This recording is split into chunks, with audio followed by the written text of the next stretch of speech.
جیسے رپورٹرز آئے اور میں T V per on screen ہوں. I am so happy, too happy کہ میں یہاں آئی ہوں. السلام علیکم, welcome to new facts TV وی. انسان اتنا خوش اور خوش مزاج بھی ہو سکتا ہے, یقین نہیں آتا. نمرا نام تو سنا ہوگا. جی ہاں, سوشل میڈیا پر راتوں رات مشہور ہونے والی معصوم لڑکی نمرا کی بات کر رہا ہوں, جس نے اپنی مزاحیہ باتوں سے نہ صرف عوام کا دل جیتا بلکہ ان کو کافی ہنسا بھی دیا ہے. میرے ہم نفس, میرا دل جب تجھے پہ نثار تھا, یہ ذرا سی تھی آہٹیں تیرے شوق قدموں کی دھول تھے, میرا بھی دل بس کرے. کیا ہو گیا آپ کو؟ آپ چاہتے ہیں ایسے میں یہیں پر رک جاؤں, آگے انٹرویو نہ دے سکوں؟ تیزیاں نہ سکھائیں. نمرا نامی لڑکی جن کا تعلق لاہور سے ہے اور وہ آج کل سوشل میڈیا پر ہر دلعزیز شخصیت بن چکی ہے. ان کا قصہ کچھ یوں تھا کہ چند دن قبل لاہور کے ایک مقامی ٹی وی چینل CT42 کے ایک رپورٹر شہر کے ایک پارک میں گھومنے کے لیے آئے ہوئے لوگوں کے تاثرات ریکارڈ کر رہی تھی.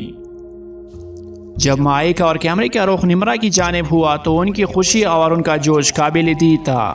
رپورٹر سے بات کرتے ہوئے انہوں نے بتایا کہ وہ پہلے بھی YouTube پر رپورٹرز کو لوگوں سے بات کرتے ہوئے دیکھ چکی ہے, اور جب وہ اس دن پارک میں آ رہی تھی تو ان کی بھی خواہش تھی کہ انہیں کوئی رپورٹر مل جائے اور وہ کیمرہ پر آ جائے. ٹی وی پر آنا ان کی بہت بڑی خواہش تھی جو اب پوری ہو چکی ہے. اس کے نا دو چھوٹے چھوٹے چوزے ہوتے ہیں, ایک کا نام ہوتا ہے جب نا مرغا جو ہوتا ہے نا وہ جب ان کو بلاتا ہے تو آ جاتا ہے, کو بلاتا ہے آ جاتا ہے, تو نا مرغی اتنی پریشان ہو جاتی ہے تو نا وہ نا ڈاکٹر کے پاس جاتی ہے, تو وہ نا ڈاکٹر کو جا کر کہتی ہے, ڈاکٹر صاحب میں بڑی پریشان ہوں, میرے 2 بچے ہیں جو ان کا نام میں نے الگ الگ رکھا ہوا ہے, لیکن جب میں کو بلاتی ہوں آ جاتا ہے, کو بلاتی ہوں آ جاتا ہے, تو مجھے کوئی علاج. نمرا نے گانے گائے, لطیفے سنائے اور یوں اس نے فوراً مقبولیت حاصل کر لی. اور اس کی ایک بہت ہنسا دینے والی یہ بات تھی کہ وہ ایک ہی سانس میں باتیں کرتی جا رہی تھی اور رپورٹر کو موقع تک نہیں دے رہی تھی. انہی بچگانہ باتوں سے عوام کے دلوں میں نمرا نے جگہ بنا دیا. یوں کہنا غلط نہیں ہوگا کہ نمرا بہت سی اداس چہروں پر مسکراہٹیں بکھیرنے والی شخصیت ہے. ان کی باتیں سن کر واقعی میں انسان خوش اور لطف اندوز ہو جاتا ہے. یہی وجہ ہے کہ ٹویٹر پر نمرا ٹاپ ٹرینڈز میں رہی. نمرا کی اس انٹرویو کو بھی ہزاروں مرتبہ دیکھا گیا اور کئی لوگ ٹویٹر پر ان کے لیے نیک تمناؤں کا اظہار کرتے دکھائی دیے. بات یہی پر رکتی ہے تو ٹھیک ہے. اس کے ساتھ ویڈیو وائرل ہونے کے بعد مختلف ٹی وی چینلز اور ویب شوز نے اپنی روایت کے مطابق نمرا کو اپنے پروگرامز میں انوائٹ کرنا شروع کیا. میں نمرا لی ہوں, یہ پوچھ کیوں رہی ہیں؟ سب کو پتا ہے کہ میں نمرا لی ہوں.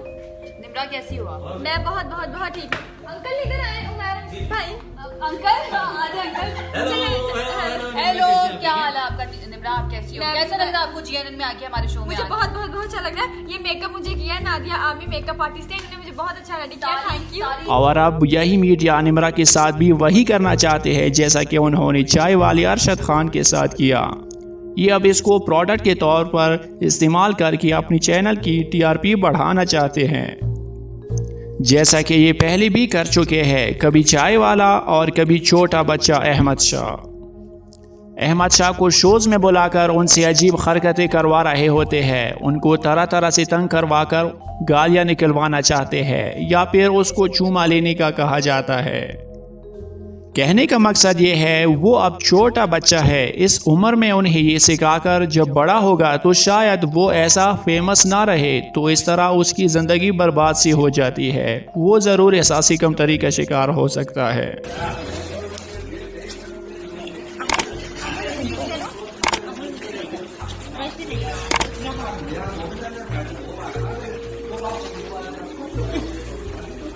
اور اس سے پہلے چائے والا جو راتوں رات مشہور ہونے کے بعد میڈیا والوں نے انہیں کوریج دی اور اپنی TRP بڑھانے کے لیے مختلف شوز میں بلوا کر ایز اے پروڈکٹ استعمال کیا اور ایک فوٹو شوٹ کروا کر اسے جانے دے دیا, اور اب کوئی پتہ وتہ نہیں کہاں ہے وہ. اس طرح نمرا کے ساتھ بھی ہو سکتا ہے, تو اب نمرا کو میڈیا سے وقفہ لینا چاہیے. تو دعا ہے کہ اللہ نمرا کو اس طرح ہمیشہ کے لیے خوش رکھے, آمین. اس بارے میں آپ کیا رائے رکھتے ہو؟ اپنی قیمتی رائے کا اظہار کمنٹ باکس میں ضرور کریں, اور اگر ویڈیو آپ کو اچھا لگا تو اسے لائک کریں, دوستوں کے ساتھ شیئر کریں اور میرے چینل کو لازمی سبسکرائب کریں. شکریہ. اپنا بہت سارا خیال رکھیں. اللہ حافظ.